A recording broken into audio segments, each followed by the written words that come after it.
やあ、防犯だ。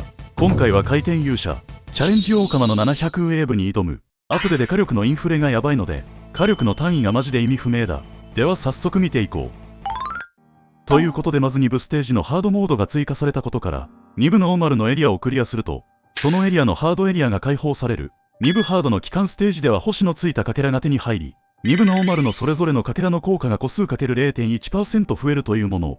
つまり10万個で1万%増えるので今までの1000倍以上の効果になる。猛撃や鉄壁のかけら、旋風のかけらなどもこの星付きかけらがあるのでアプデ前の数万倍以上の火力が出せそう。そして職業エリアのハードでは白銀と黄金の武器かけらがドロップし、黄金武器は複数種類装備することでドロップ数が倍増。白銀武器は攻撃力が倍増する。画像のように黄金なら黄金武器、白銀なら白銀武器の違う種類を並べることで効果を発揮するぞ。元が500ドロップなら黄金2種で1000、黄金3種で1500というように増えていく。俺は元が950ドロップくらいで黄金4種装備して 3.83K ドロップになっている。もはや常時キャンペーンみたいな感じ。ということで星付きアイテムを集めて大釜へ来た。斧の職に島砲弾で殴るビルドだ。武器のエンチャントやオプションは後ほど。俺の知らない間にいろんなエンチャントが追加されてたみたいで、これらを活用してビルドが組まれている。今回参考にしたのは R 式を考案したラッキーさんという方のビルド。以前は単剣1強でピアシングを使うのが強いとされていたが、ここに来て魔砲弾が再び使われるように、画質が悪くて読みにくいが DPS が数千万 OC とかいう単位になっている。調べたら1000万 OC は日本語で言う100個相当らしい。ちなみにこうはこれくらい。わからん。ということでさりげなく600ウェーブを超えているが、この調子で魔砲弾を連打していく。ゲーム内時間約5時間、700ウェーブを突破することができた。一度録画を止めていて700で再度録画しようと思っていたのだが、ラグで負けそうでなかなか録画を始められなかった。大釜チャレンジしている時に武器画面やアイテム画面開くとラグって負けるんだよな。なので700ウェーブ自体はもう少し早かった。これで分裂した勇者の魂6をゲット。1回のルテンが7回分になった。やったね。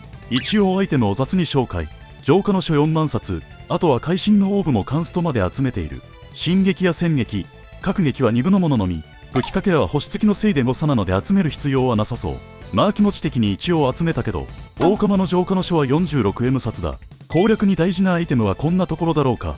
続いて武器の詳細。翡翠探検に抑制する4、節約の8を2つずつ、金箱の2結石有無8を2つ、強振する9、調和する9をつけている。オーラは赤力に反発する10を2つ、残留は適当に 60% でいけた。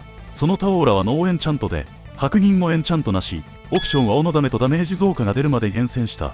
黄金武器は雑魚敵からも落ちるが、白銀は多分ボス限定でドロップが渋い。その上で厳選しないといけないから結構大変な作業だ。はい。武器画面を開いたので負けました。